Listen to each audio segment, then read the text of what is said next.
Welcome everybody. Thanks for tuning in tonight. We're going to be doing a little bit of live painting tonight. And I'm very excited about this class just to introduce you to an artist that I really appreciate their work, and maybe you learn something new today.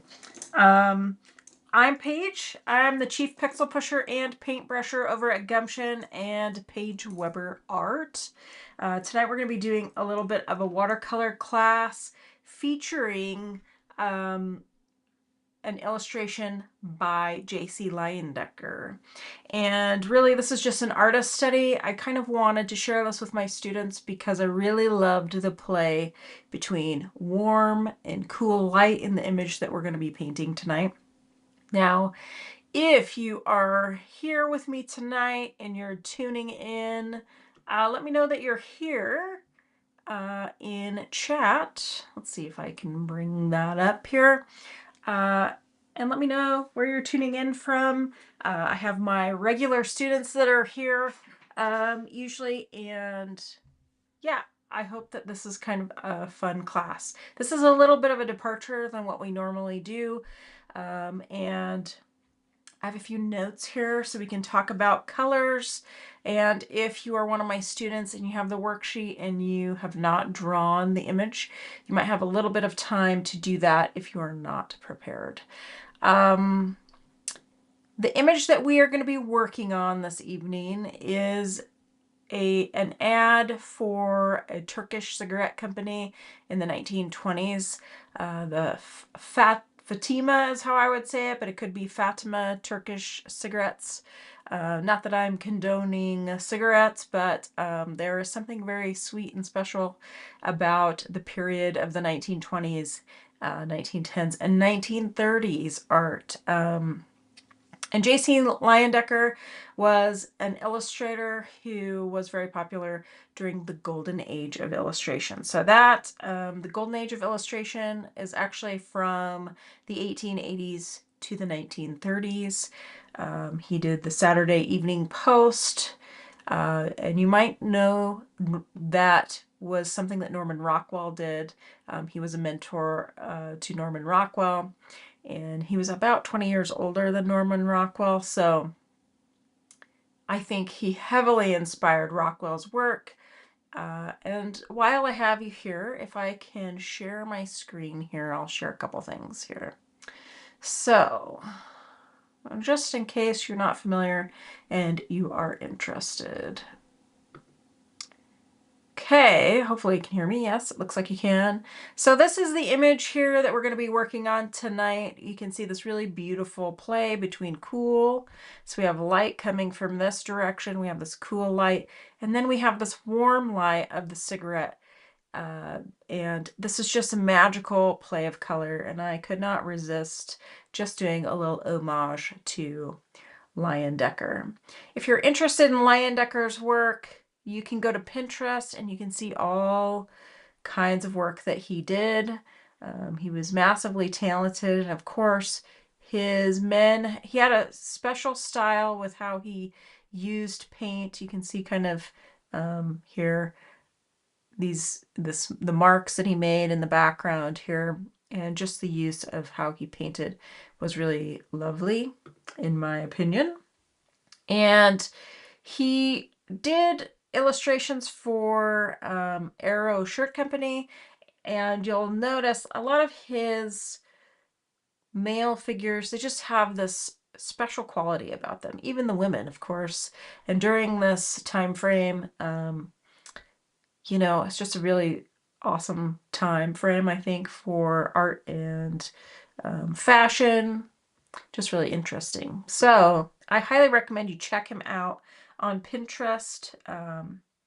What's interesting to learn, he lived from 1874 to 1951, and at the end of his life, his roommate, Charles Beach, he sold many of his drawings and paintings at a lawn sale or a yard sale.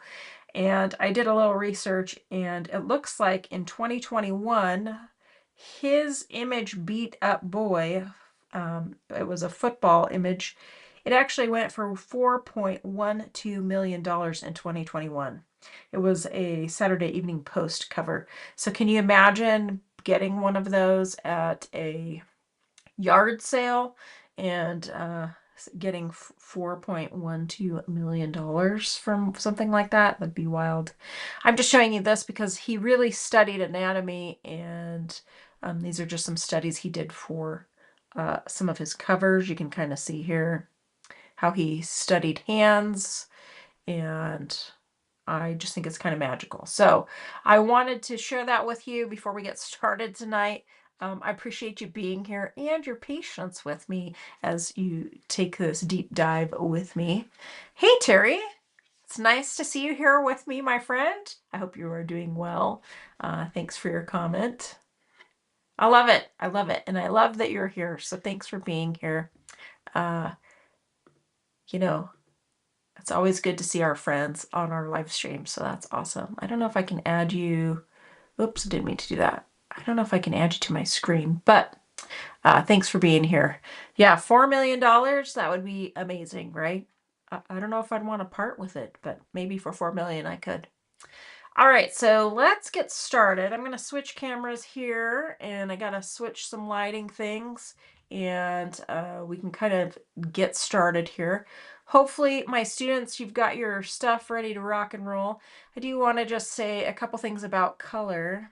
You know, I have all these screens that I am trying to open here. Thank you for your patience. Tonight we're kind of using a variety of colors. So if you don't have the colors in particular, it's okay, use what you have. I'm using, hi Jan, welcome Jan. I see that you just tuned in. This is great. Thanks for saying hello. And yes, Terry, the use of the warm and cool colors, it's awesome. Like in this painting, it just has its appeal.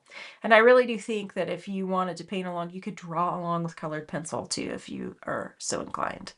All right, so colors. I'm using kind of a combination of phthalo blue, which would be a Winsor blue for my friends who have Winsor blue. I'm using ultramarine blue as well. It's just a cooler color. And so you've got a little cool, a little warm blue, some just different variations. I'm using like a Hansa yellow, lemon yellow for this particular one. You can use any kind of yellow that you want. Raw umber, it's kind of a nice browny warm color. And I have cad red medium here, but that's not correct. I guess I'm looking at the wrong page here. I'm using opera rose or a quinacridone coral. Both of them, I'm using kind of both of them at the same time because they have some different qualities, and you'll see once we get started. And lastly, I am using black gouache, which I don't usually use black for backgrounds or painting or anything. But for this one, to get it dark enough, I chose to do that. If you don't have black gouache, no worries. Gouache is a water media. Basically, it's watercolor with chalk in it, and you can just use a dark mixture of ultramarine blue and maybe a burnt sienna if you want, or if you have a black color that's a watercolor, you can use that too. All right, so I promised that I would get started, so I guess I better make good on that. So let's switch our camera up here really quickly. You can see my notes, and we're a little fuzzy here, so let's fix our lighting a little bit. Okay. All right, so you can see my drawing. You can see my little image that I used, that I painted. So this might kind of help you, direct you. If you are a student and you do have the worksheet, I highly recommend taking a look at that for a little more accurate depiction, and we'll get some things started in our mixture here. I do want to show you this really quickly for my students. This is something that I got recently. that I put my gouache in. You could actually put your watercolor in. One of our teachers at the art center, she uses this for her watercolor, and you can just get this on Amazon. Just search. So it's probably like an inch or so here on the sides. But this is really nice. The only caveat that I would say is if you put gouache in it, let it have some air to dry because it could mold on you, which you don't want. But I'm definitely going to take this with me, especially when I'm doing some plein air painting, because I think these are kind of handy. So if you need a different container for your watercolors or you're interested in gouache, you can find this on Amazon, and it's pretty awesome. All right, so let's get to mixing some of our colors. I'm going to get some of my, probably going to want to use a bigger brush because that will help kind of get things rolling. And I would say at any point that you might have questions during tonight's class, please leave a comment on the in our comments, and I usually can see it. I don't know if you're still here, Terry, but if you have questions too, feel free to drop a comment or a question. So this is our Hansa yellow.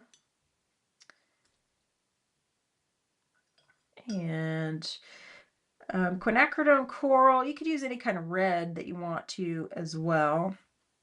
I really love this color.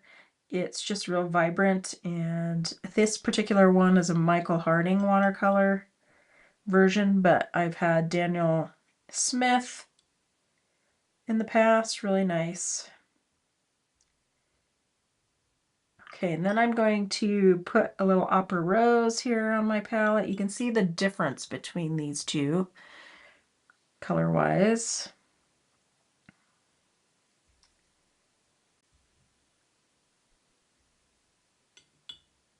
And what's really great about this image is that we have these warm colors that are mixing in with the cool colors that create when you mix, you know, a red and a blue, you're going to get a purple and any kind of variation there. Get this really nice color right here. And that's just kind of, I feel like that's really magical. And it really gives you an excuse to use all the vibrant colors because he's using this to draw your eye to the piece. And like I said before, we've got our warm light here that is playing on his face, and then a cool light that's coming from this direction. I just extended his hat a little bit because I couldn't resist that. But all right, for our raw umber, this is what my raw umber looks like here. I really love this color too, using it in watercolor.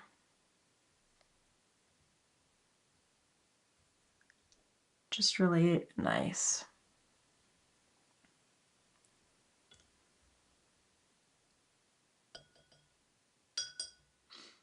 All right, and then we can mix our blues.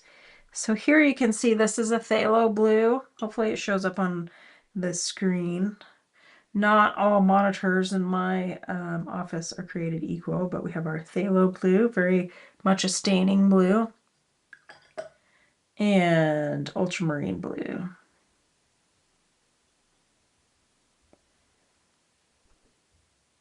Okay, what else? Of course, I will do our blacks last. We'll hit with our lightest bits first, and then our darks later. They are the very last. Okay, so I'm going to start with our yellow first. And of course, you can mix yellow with a little bit of hair there. You can mix yellow with one of your coral or your pink, and you can get a nice orange. But we're just going to do a nice light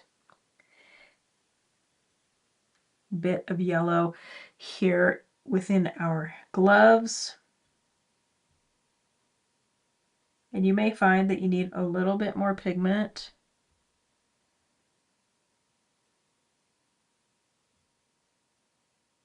And we have some reflected light here on the glove. And I'm just going to try to do this a little more vibrantly. My gloves kind of got lost when I did the initial bit for this. So I'm just going a little more vibrant. It'll help me stay the course and define things a little bit. So that's pretty vibrant, but you know, we'll let it dry here. And then in his face, sort of in this area, oops, that's mostly just water. I'm just going to hit it with a little bit of yellow here.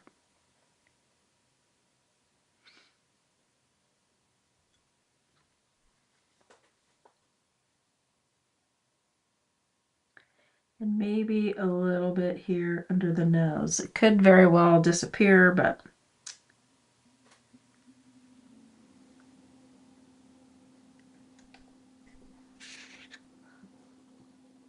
and maybe a little on his eyelid here. This will help me stay on track and also be able to see it there as well. And if you want to soften edges, all you have to do is dip your brush in some water and get a paper towel, gently pat the excess off, and then, you know, if you want to soften something, you can just scrub along an edge a little bit and it will soften that a little bit. We don't really have to do too much of that here, but it's a good it's good to understand how that works. My yellow's still drying here on my gloves, and so we will kind of start mixing on our face here. Let's zoom out a little bit so you can kind of... So I might mix a little bit of this yellow with my coral, makes a really nice peachy color, and we can kind of go in. It doesn't matter if these colors mix a little bit, but we can start sort of defining our lips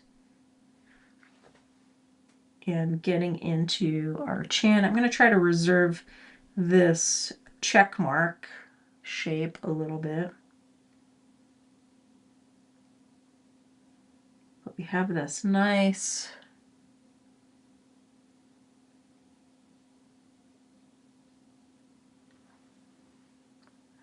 kind of line here. We also can use this up here in the forehead. We can get more intense here in a moment, but can kind of define some of these planes a little bit.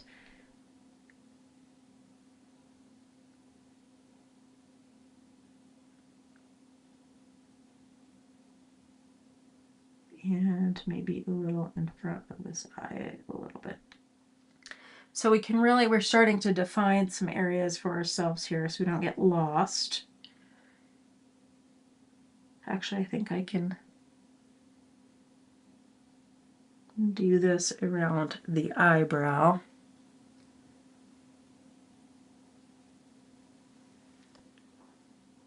And this will reserve any of these areas that this is a shadow, a cool light from this side. Actually, not a shadow, but cool light.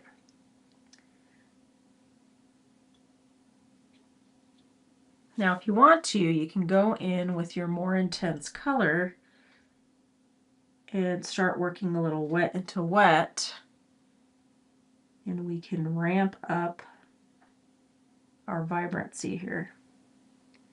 Have fun with this, and I'm just kind of moving around here.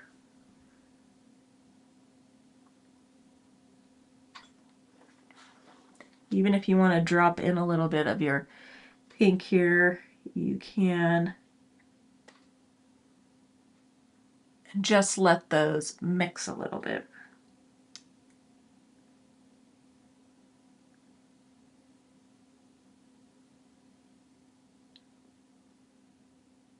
And I'm putting this hot pink here, kind of dragging it around here, and you could start dropping in a little bit of blue. Now that's quite a bit of blue. Kind of mix here.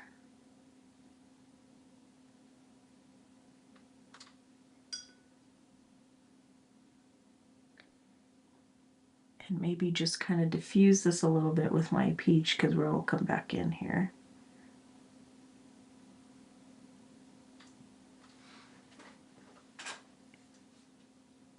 You can also separately just mix a purple, but it is kind of fun to see how these colors mix together. Now, if you have any questions in the meantime, and you're still with me here, let me know.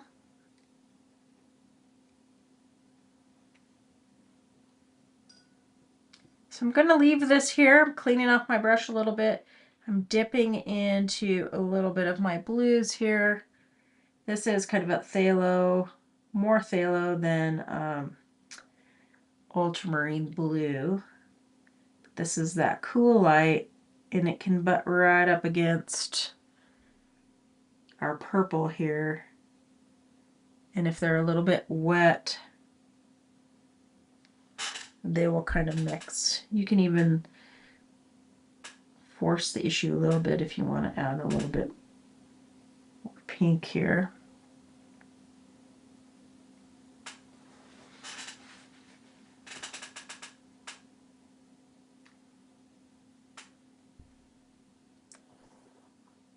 And this is pretty pink here, so I'm just kind of reinforcing that a little bit.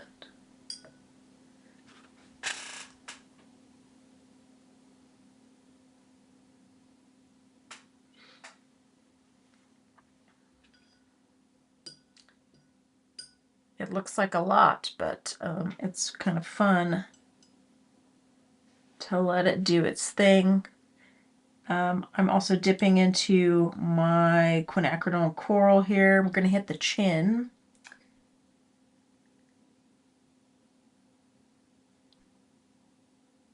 With this nice, strong chin. I felt like all his characters kind of had a strong chin here.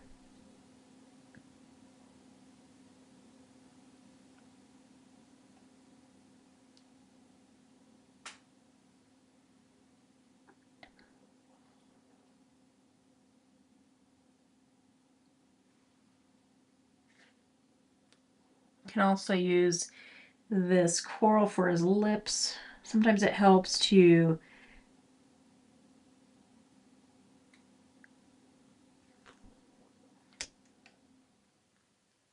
define some of these areas so they're less ambiguous, so you kind of know what you're painting. And I'm using I don't know what size this is because it's rubbed off, but I'm using a silver black velvet brush here. Maybe this is a 4. What's nice about these is they have that nice point, so you can get into some tight spaces if you want. So we've kind of gone in for his lips. If you paint outside the lines, no worries, because if you're using black, it can fix a multitude of sins there.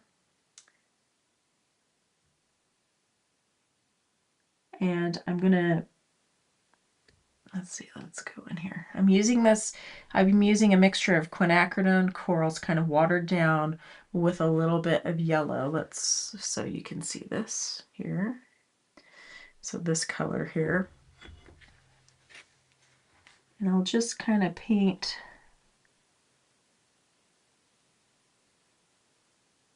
it's pretty dark, but kind of paint up to the nose there and kind of shape this nostril a little bit.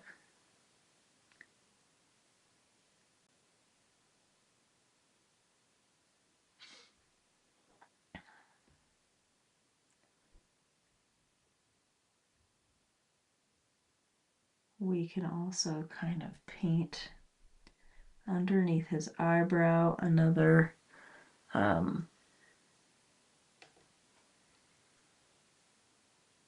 little bit. Now this is a shadow, this is a purple shadow here. So I'm just trying to kind of define the eye, not entirely lose my way here.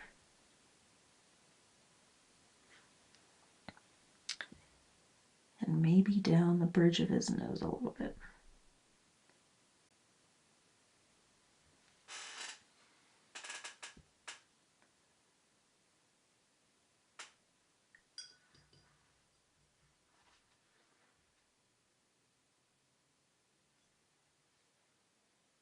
And I think we can use the same color for an initial wash on our ear.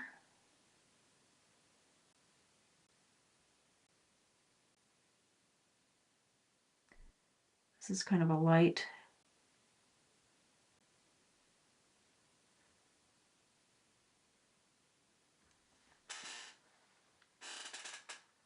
tone here.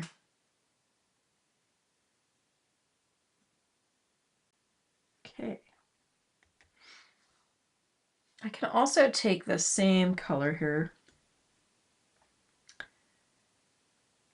and do this inner area as well as kind of around, whoops, that flame a little bit.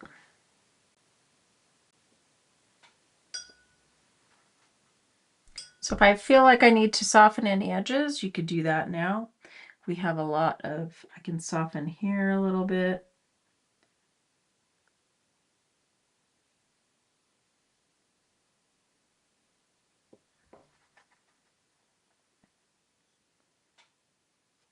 And we have a little bit of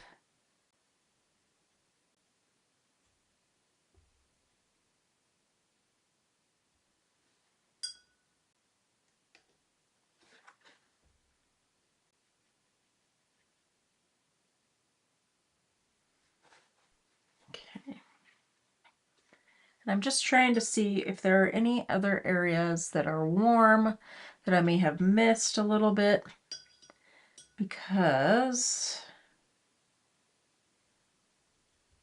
we will go in and do our cool tones, I think, next.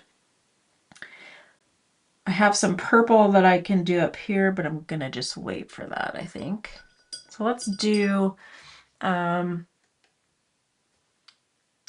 let's hit our cool tones. This is really more of a phthalo, kind of a watered down phthalo. You can see here on the camera how watered down that is. And I can just paint, this is pretty vibrant here. Maybe a little more vibrant than I want, so I can tap off a little water from my brush and I can just soften this a little bit.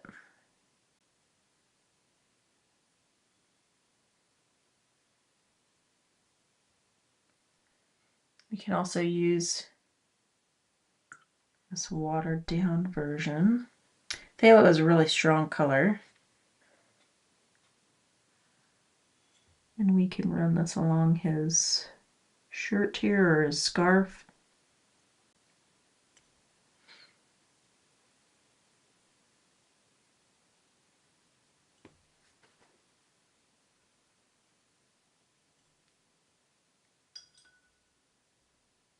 And see, maybe up here.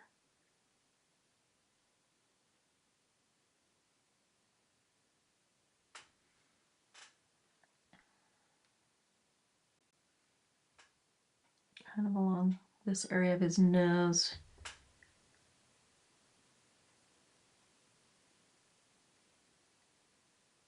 I'm just kind of scrubbing a little bit. This area is in shadow, but it's okay for us to paint. It's going to turn purple. Can run along the ridge here of his nose. Just tapping in a little extra pigment.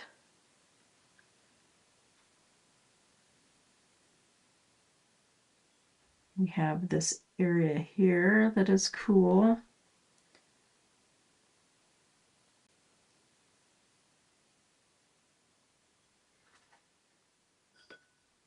It's a building process here. And so use your image if you're painting along, kind of observe your image, and we're looking for all these little areas that might have a little bit of cool, like right here. This kind of turns green a little bit, but I'll soften this edge a little. We have this nice little pocket right here.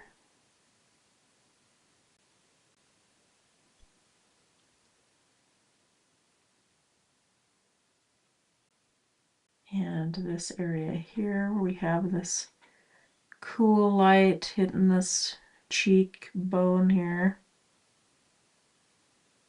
Now this would be really fun to actually use colored pencils on, I think.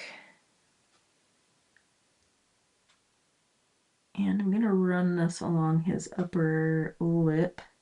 I think we'll define this more later, but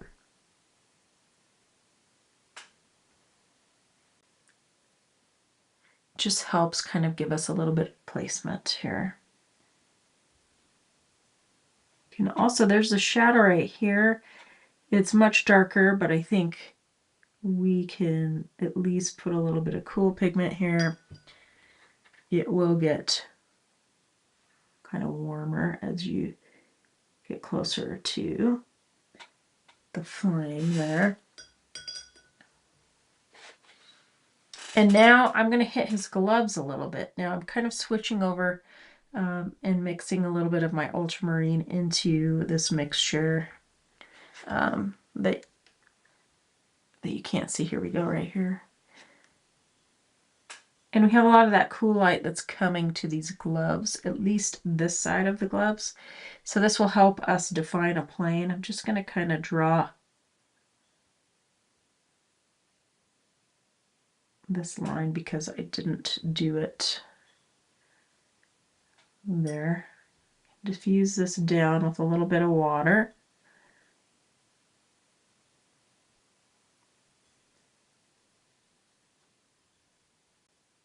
This can just kind of help me define this a little bit better. My gloves got a little lost when I did this. Excuse me, for our practice here.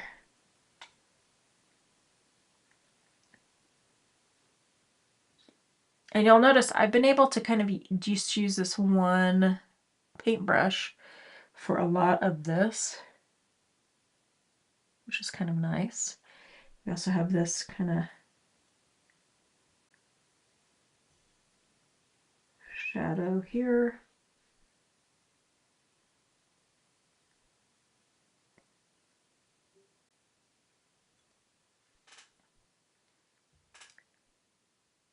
And I'm going to put a little bit of this blue here.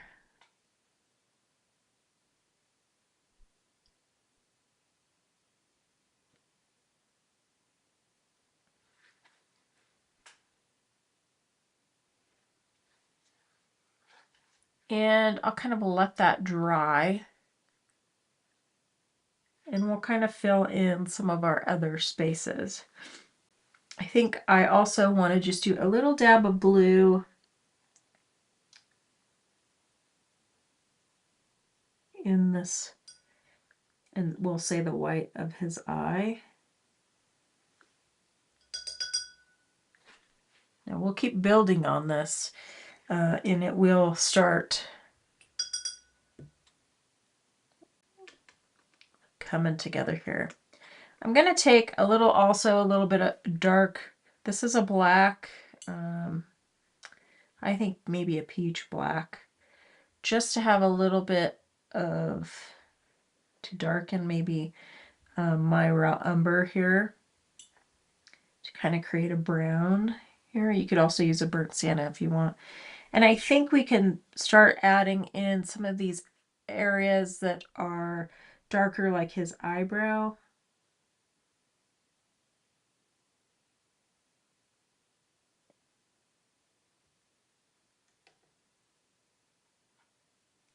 I got a little overzealous with his eyebrows here, but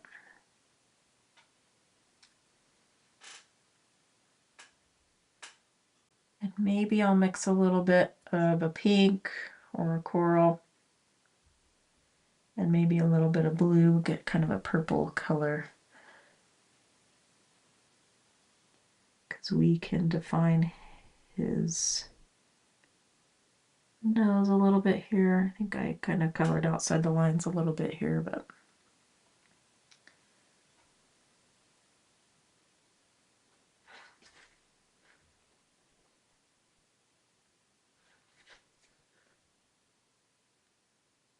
for his nostril here, might just let that dry and kind of work with it there. You can also use this color, and I will put it here just so you can, come on, camera. There we go. You can kind of see it's a purpley dark color. Oops, there we go. And we can define some areas here. So we have this shadow.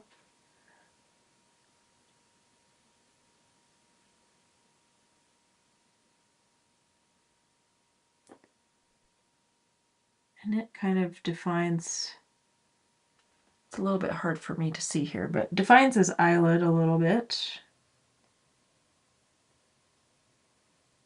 He's really wonderful with light. Also kind of defines this area here.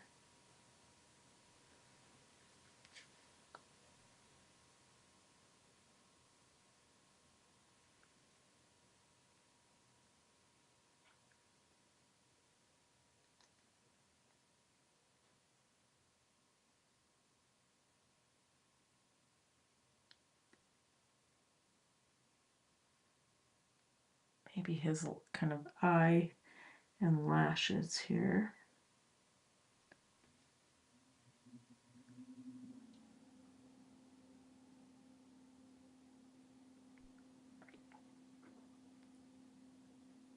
And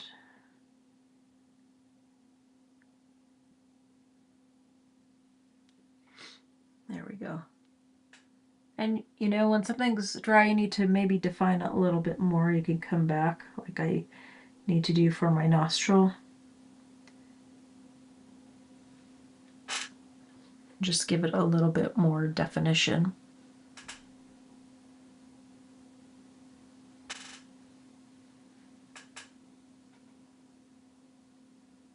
I'm also going to hit some of these corners of the mouth. It just helps us kind of define some areas, and then we'll go and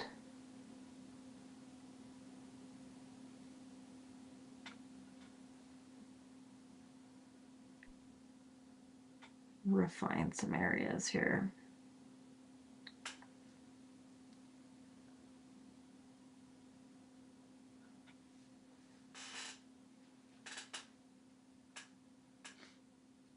Okay.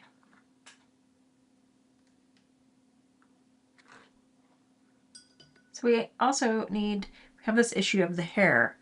And I'm going to use my raw umber here to block in some of the hair.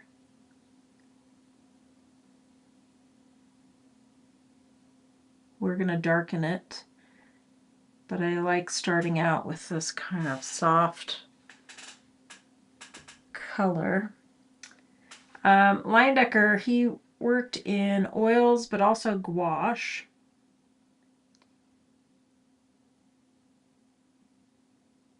And it would have been appropriate maybe to work in gouache for this, but I think there's something kind of nice about playing with the watercolor here. So what we've kind of at least laid down the foundation here for the hair. This raw umber color we can also bring into our gloves here a little bit. So we'll let this dry. We can move in with this umber color. It's just a really nice kind of warm color. And define this far right glove here.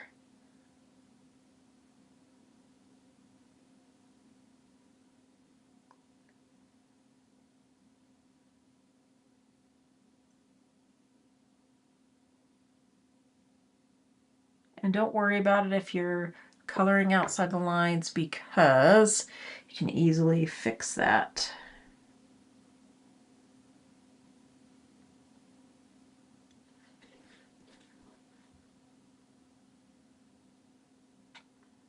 I've had some shading here.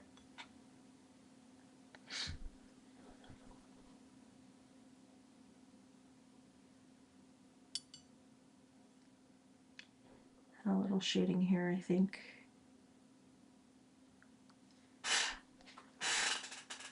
And you might see on this hand here, there are some warm areas too.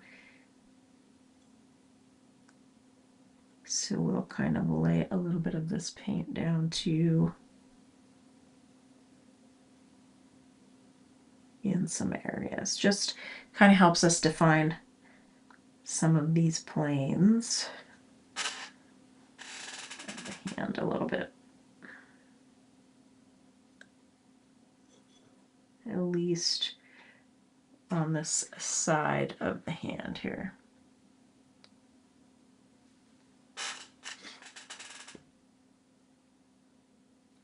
And you can mix this raw umber a little bit with your phthalo and you'll get some kind of a green blue color.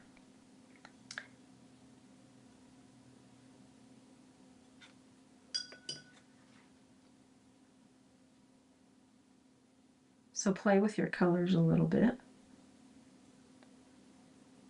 I enjoyed kind of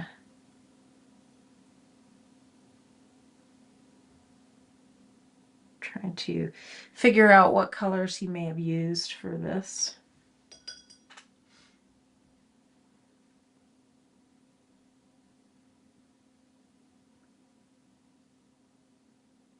Of course, it helps to kind of, you can draw in some of those knuckles or parts of the hand.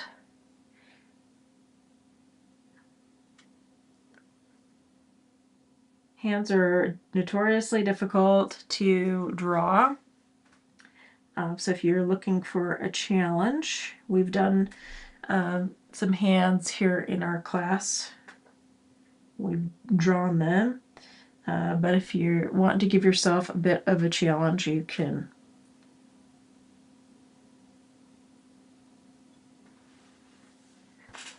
do a little drawing of hands.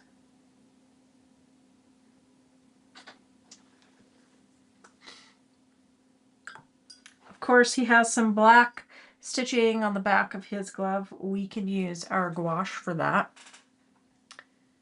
So I'm going to leave the hands for now and let them dry a little bit.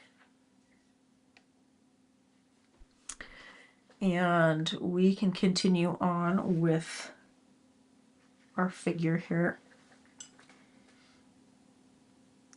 Now, if you want to add vibrancy anywhere, you could do that now. We can play with our ear a little bit because we have laid down a little bit of our quinacridone coral, but if you want to do some more definition here, you can do that with your brush and just kind of observe planes and go in. I'm just kind of doing around the ear here.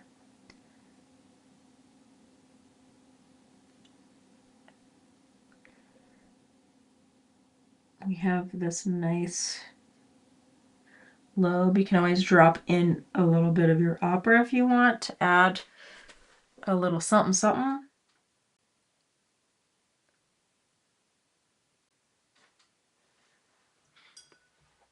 And then if you want to drop in a little bit of blue, you can mix. Oops, that's a lot of blue. You can kind of mix our pinks and blues and you'll get some nice purples.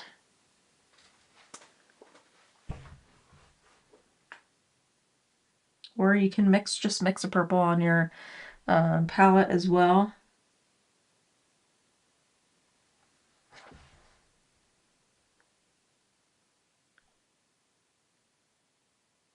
Another thing that's kind of fun to practice are the ear.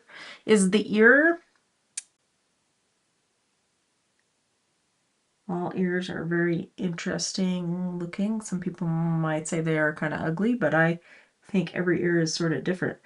Oh, I'm going to sneeze. Excuse me. Excuse me. So a little bit of my paint's running amok here a little bit, but that's all right.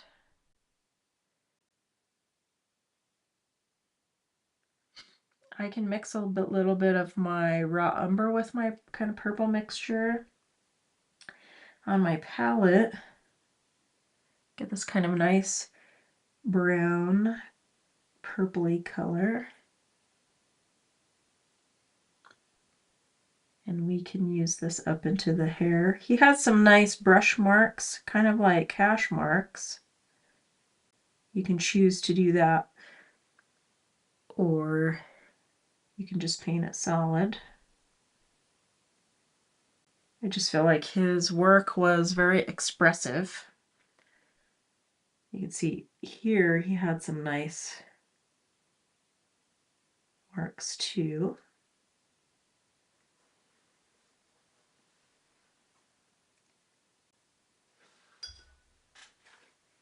I could just soften this a little bit. This hairline kind of.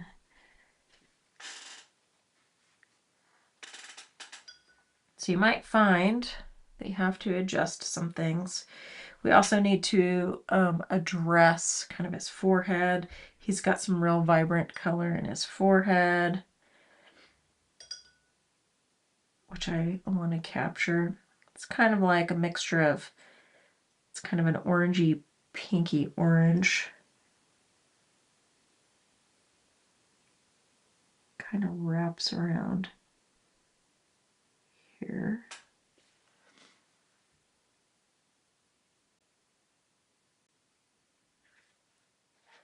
And if you add a little bit of blue,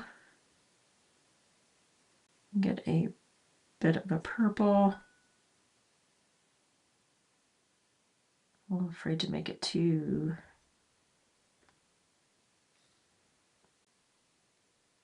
purple, but we have this kind of nice shadow here.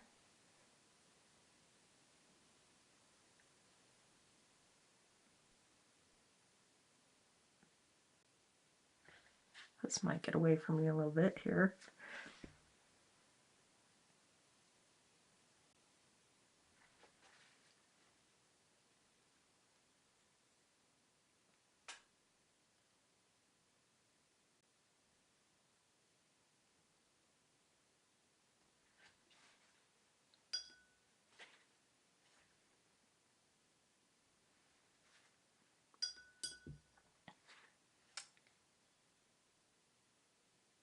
And if I just scrub that a little bit, I can just soften that line a little bit.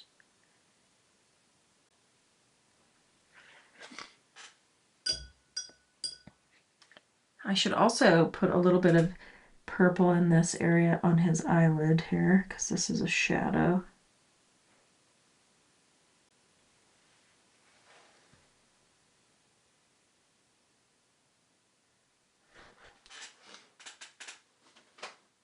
So we have a good base here.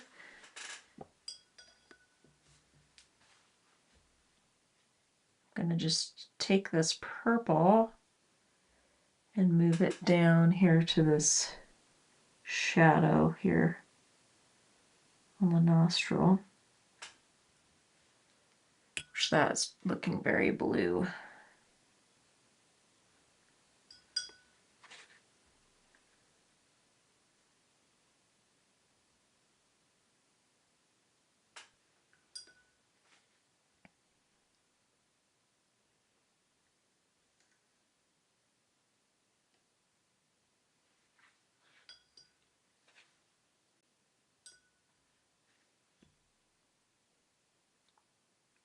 Just softening.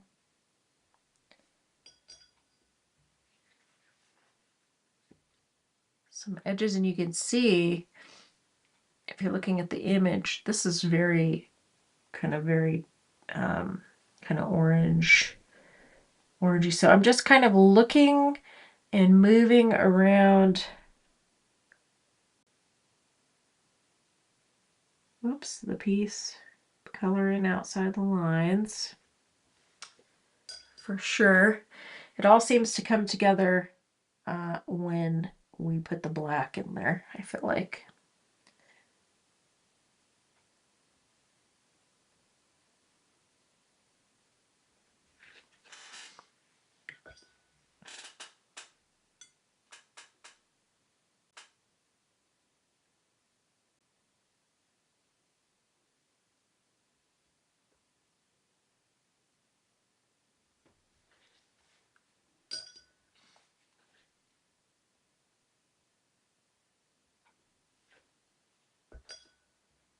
And we can add a little bit of pink coral to our nose here.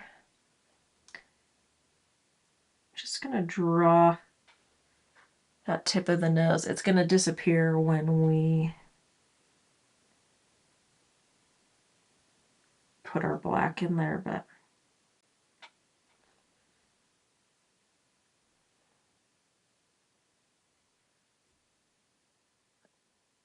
I can add a little purple here.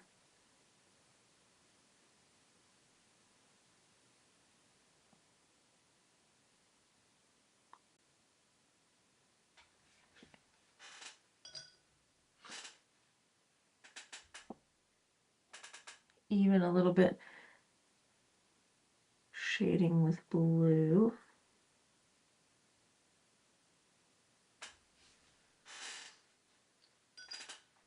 And you'll start seeing there are areas that we could probably really darken as we move along, but we'll just kind of keep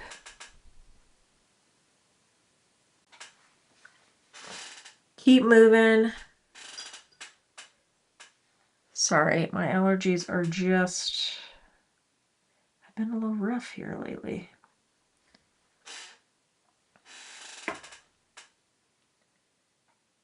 And any area that you might want to define a little bit more, I think we can. We're probably going to go over a little bit in this. Oh, no. Don't drop your brush. It's going to make a mess everywhere.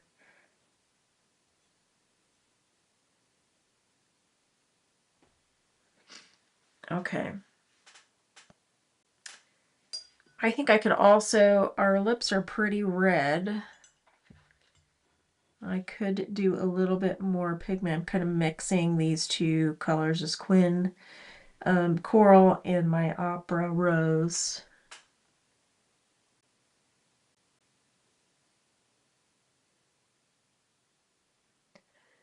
To kind of define our lips a little bit here.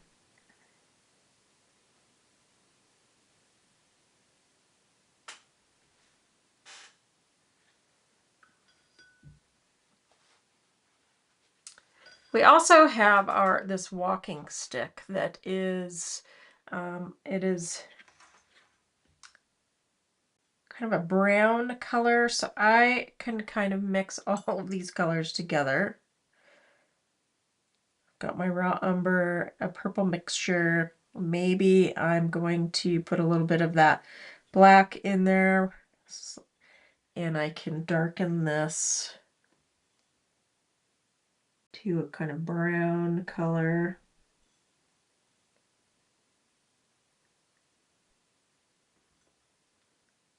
To at least get this painted in.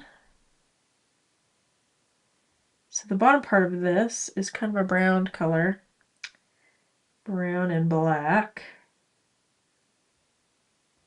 And this is a little bit warmer up here because of the light from his cigarette. I have this dark area here.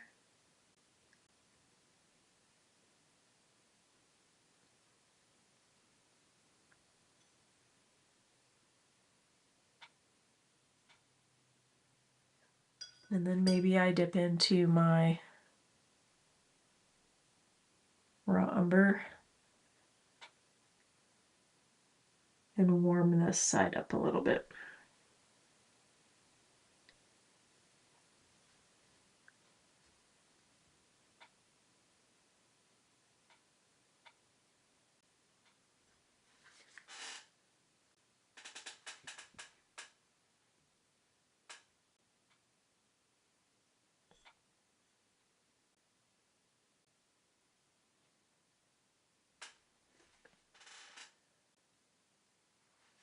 And if we want to darken up any of these shadows here, we can do that. Just looking at some areas that might be a little darker in the illustration that might help tell the story a little bit and define these hands a little bit more. Now, typically watercolor dries a little bit lighter. And I've said it 100 times, but I'll say it again. I really like core watercolors because I feel like they sort of keep their potency. But if you're like me, I have a lot of different kinds of watercolor paint. I'm not sure how much core I have in this palette.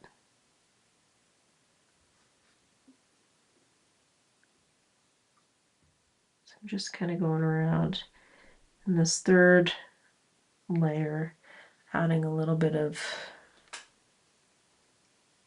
dark accents to help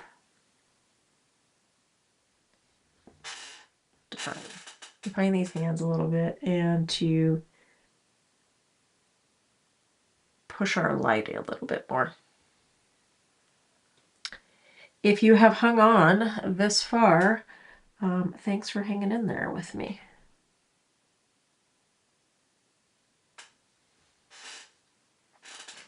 And just to define these, I'll just paint these in really quickly. They will be darker later, but it just kind of helps define that. Oops.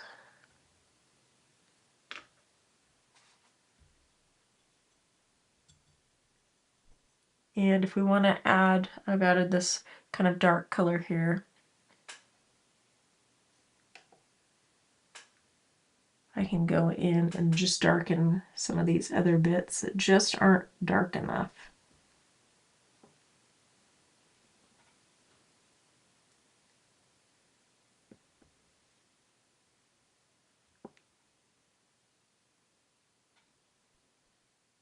That will kind of help.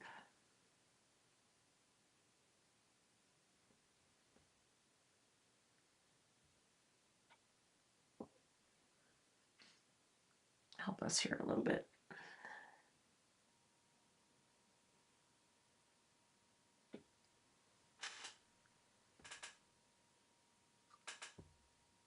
I lost a little bit of the tip of my nose here, but what I can do when I do the background, I can bring that back. We also have this really nice, juicy, dark cast shadow here.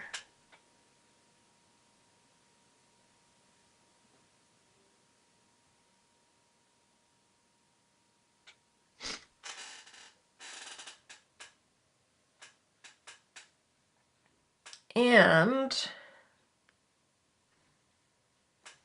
I also think I could add a little bit of color to my cigarette here.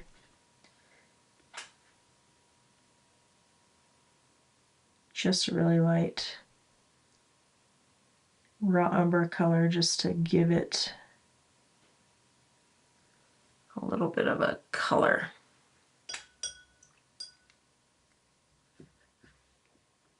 So I could keep working on this face for a while. I am going to let some of these areas dry, and I think we can play with the hat a little bit. And then we can lay down our background color. If you want to keep working on the face, you can do that, or we can do that. just so we can make some headway here. So I want to take my blue color. We have this nice swath of blue here, and we're going to use our lighter color first.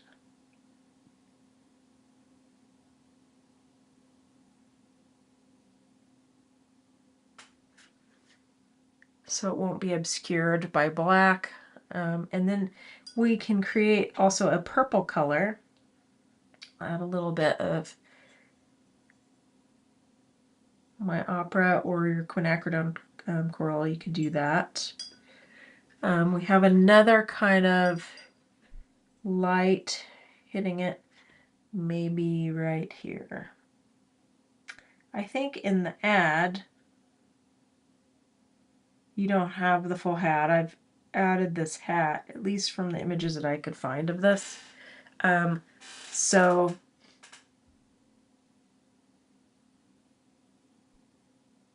for now, I think that's okay.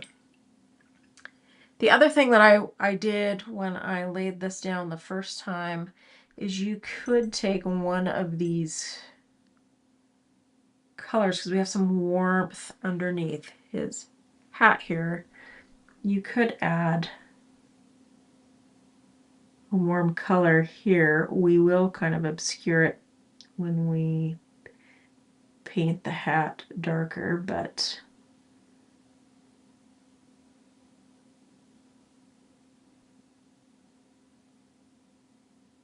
we can kind of allude to that here.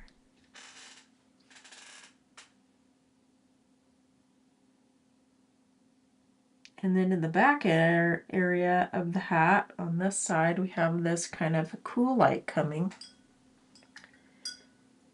So I can take a little bit of my phthalo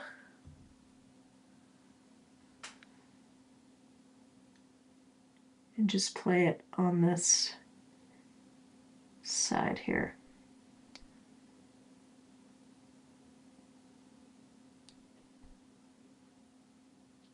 I might do this on the hat band too, a little bit. Of course, again, we're going to paint over this, so we can have a little bit of that color there. Might use a little bit of this phthalo. Well, it's not exactly on the chin, but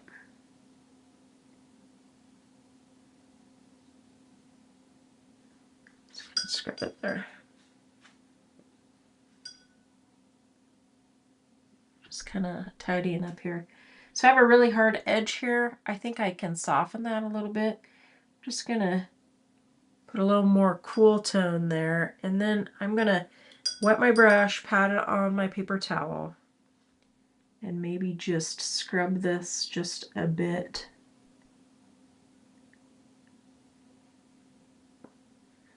To soften it. This is just me kind of playing a little bit.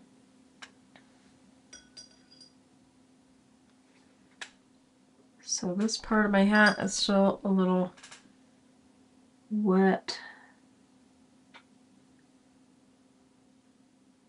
You will always pick up the finest frog's hair when you're watercolor painting, I feel like.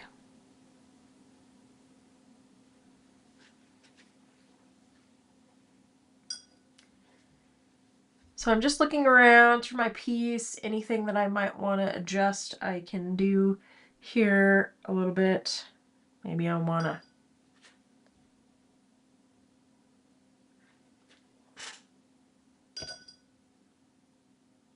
just make some adjustments. Okay. So let's mix up a little bit of our gouache, and we can start with our black background. And then, you know, we can make some adjustments if we want to otherwise, but I think what I'll do, actually, I won't use this palette. I'll use this other palette to show you. So again, if you're tuning in now, this is a gouache palette, and I'm going to use a black gouache paint to do our background. If you don't have gouache, use your black watercolor. This will kind of show you the difference too of them side by side. We have lots of transparency in our watercolor, and our gouache is a lot more opaque. And this is just tube gouache that I've put in here. And you can be, there might be a couple of layers of this that I will lay down to make it a little bit more, to get to my opaqueness. I'm probably going to switch brushes too, but this is a nice juicy brush. This is a jumbo round silver brush. It holds a lot of pigment and water. I think I taped this off when I did it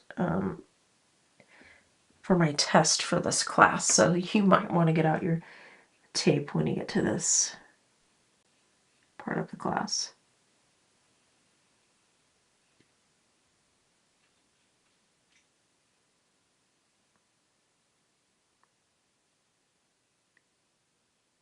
But you'll see once we start blocking this in, it is going to be really fun.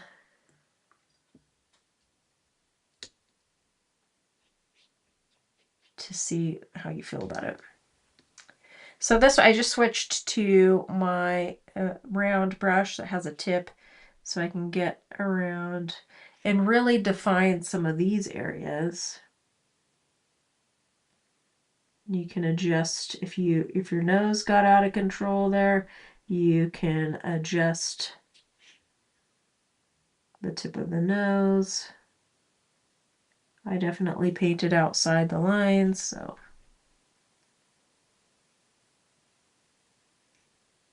And this nose kind of curves up.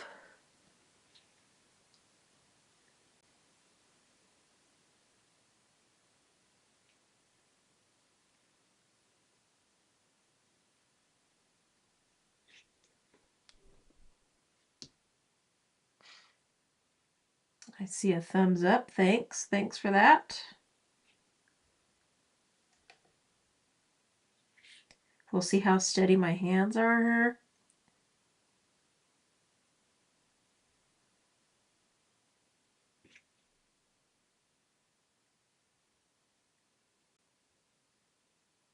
Now again, if you just have black watercolor, or you want to mix a dark color with, say, Payne's Gray or ultramarine blue and a red, I mean, you can do whatever kind of dark color that you want.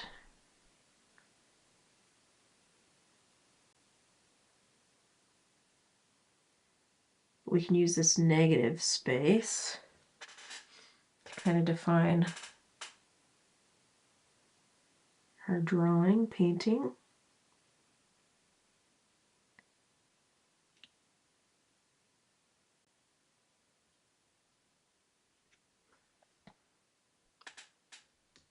Our little painting study homage to J.C. Leyendecker.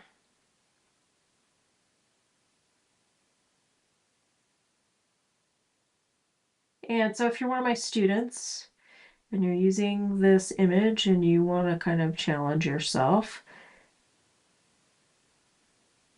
and you have a little bit more time, you can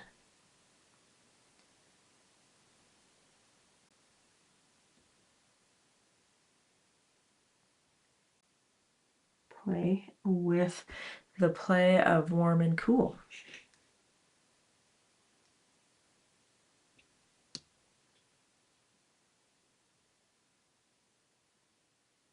And again, we will have to lay down the squash a couple times, I think. Oh, and there's an area that I forgot to paint right there. We can get it later here.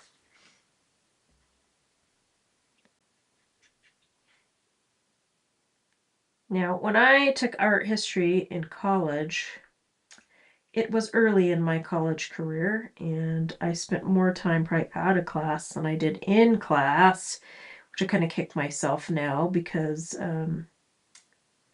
art history is so interesting to me now. But we had some amazing artists. And I really do enjoy work of the illustrators.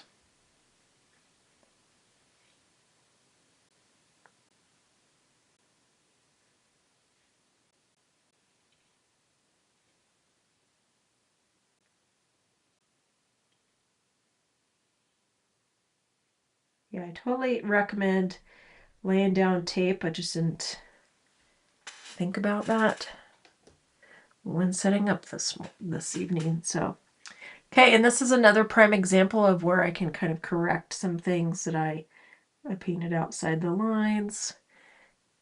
Maybe we have a little bit more of a jaunt here of his chin. We can correct all that with this nice pointy paintbrush here.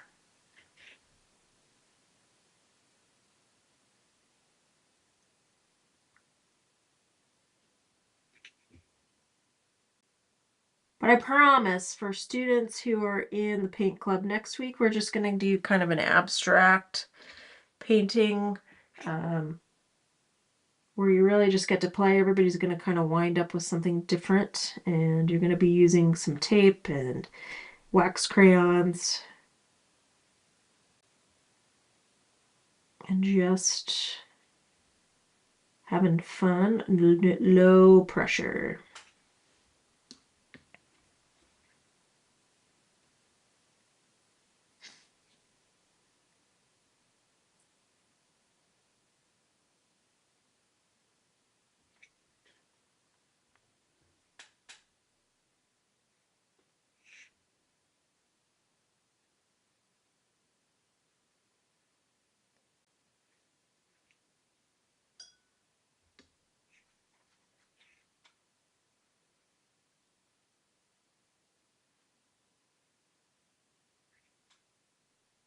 And he just sort of starts coming to life.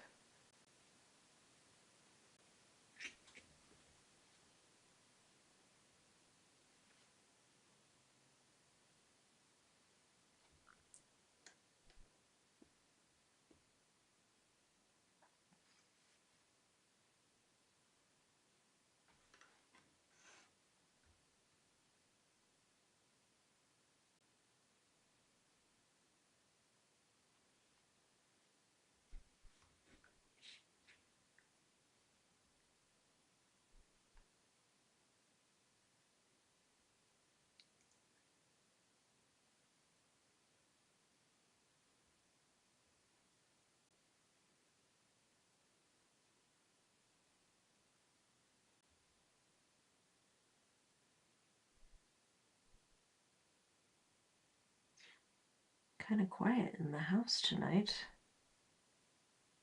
Usually there's some kind of background noise somewhere. Okay.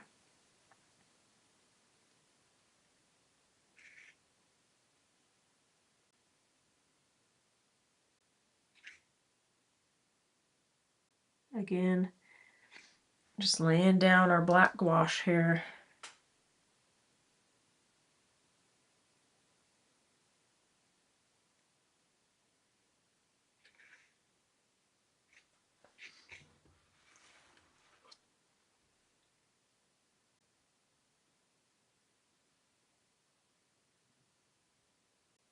A little artist study.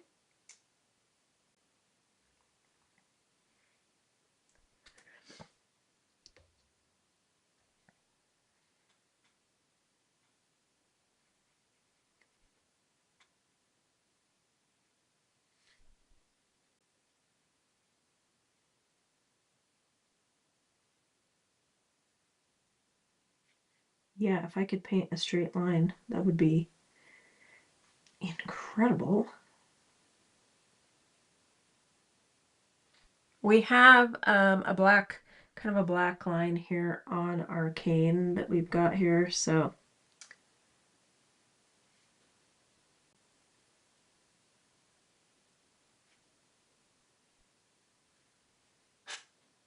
we can, oops, don't put your hand in your paint.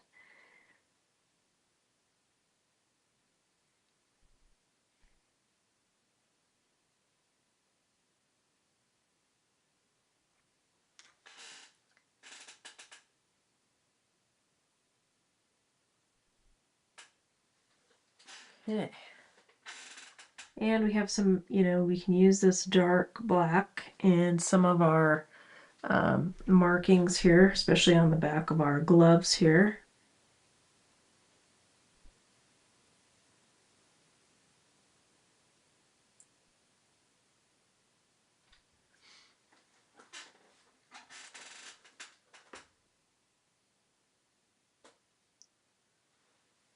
If you need to darken anything, you can use that. Let's see what it looks like in the nostril. Yeah, any areas that you might want to define just a little bit, like our eye maybe. Anything like that. Okay, so for our hat here, we have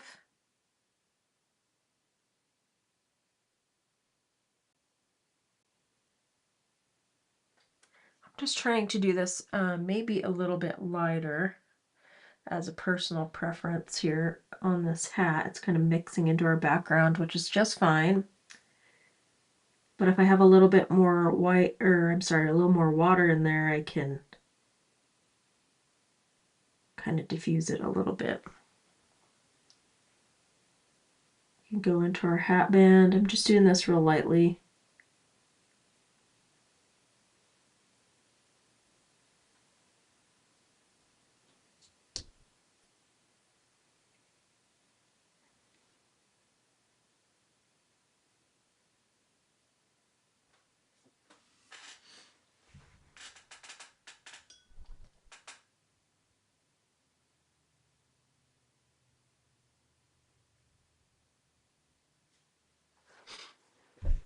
Okay. So that's kind of a light wash a little bit. You can have some drop in a little bit of pigment here in the corners, but we have sort of light hitting this band.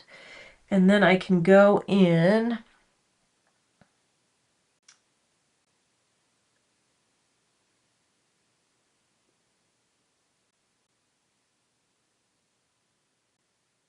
kind of use this wash a little bit here on the right hand side of this hat. And the center part here.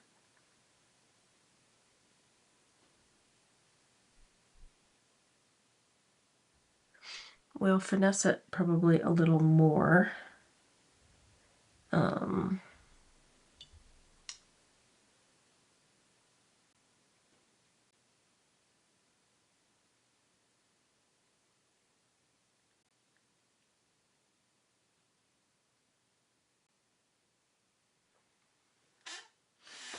But we're probably going to have to do a few layers of this.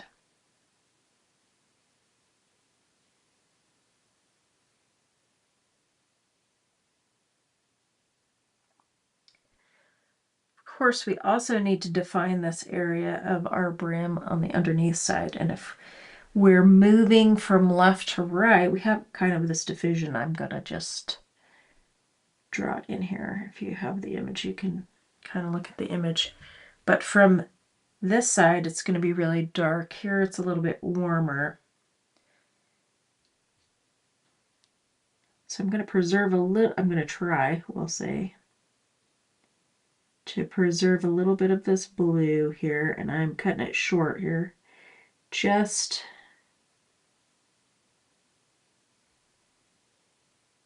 to get this define in here. I don't want to lose my ear. I kind of lost it in my last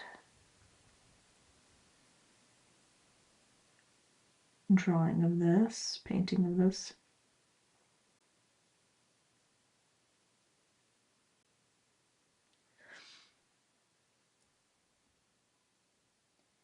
So I'm going to get a little bit closer to that edge. Now it's very possible I will paint red on over it, but we'll try to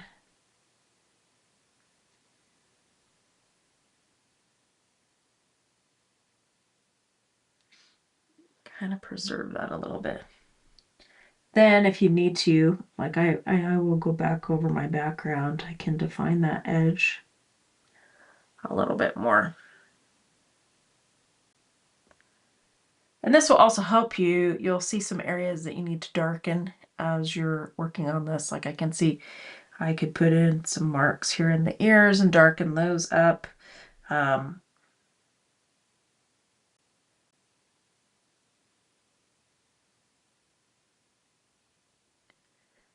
Kind of help you see. So I'm adding a little water to this.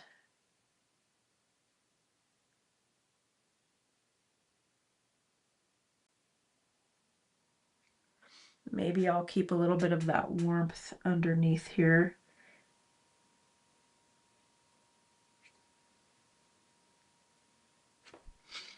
You might need to tap your brush off.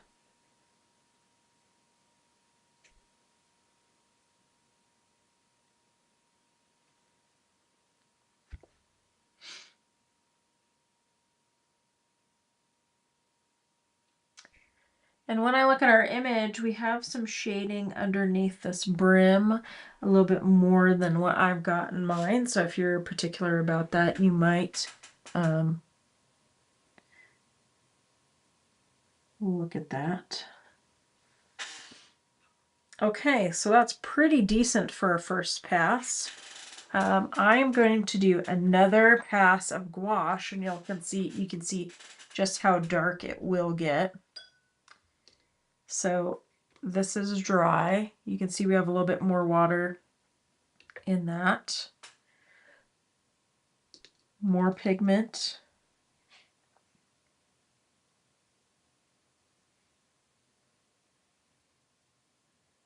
Again, I should have laid down tape, but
want to try to keep your flame if you can.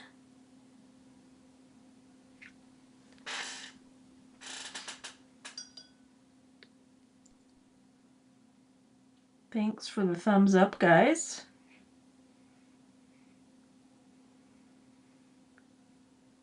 You can see the difference that that second pass of our gouache makes here. Now, if you don't have gouache, don't panic. You can just make it very watercolor transparent, and that's all good.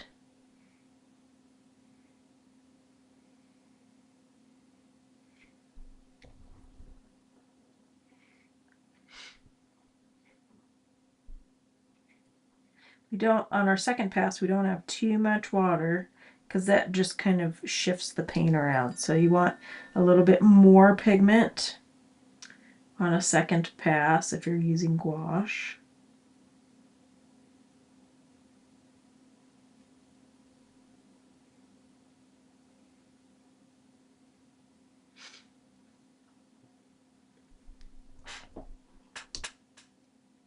Whoops.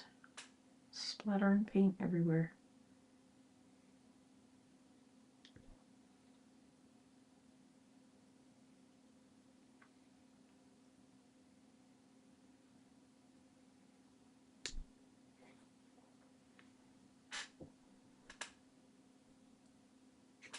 Oh, you guys just keep giving me thumbs up. I appreciate it. Thank you. Doing a little bit of a Leyendecker study here. Go look him up on Pinterest if you're not familiar. Fabulous, fabulous artwork. And you can see here, as I go along our hat here, I can define our hat.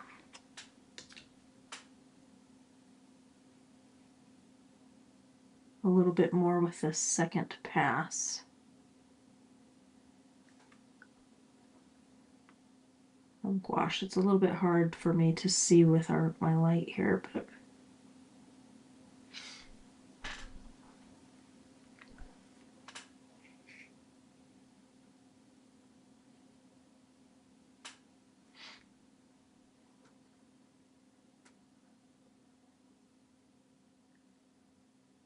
and you can see as you're laying a dark color next to a light color, probably when I laid down that blue, it seemed a lot more blue than it looks here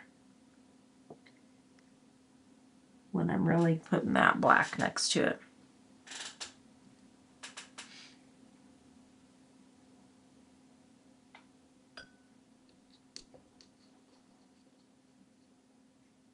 Oh, you guys are just giving me the love. Thank you.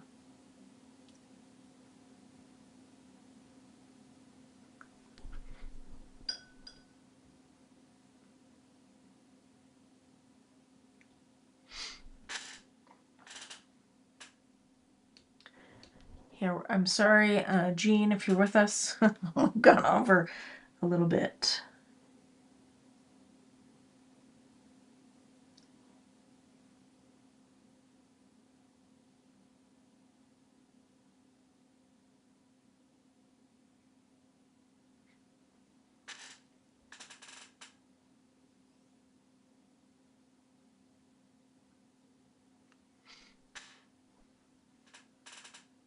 I might need to switch to a smaller brush here.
Oh, I see my paint's running a little bit into my hat band here.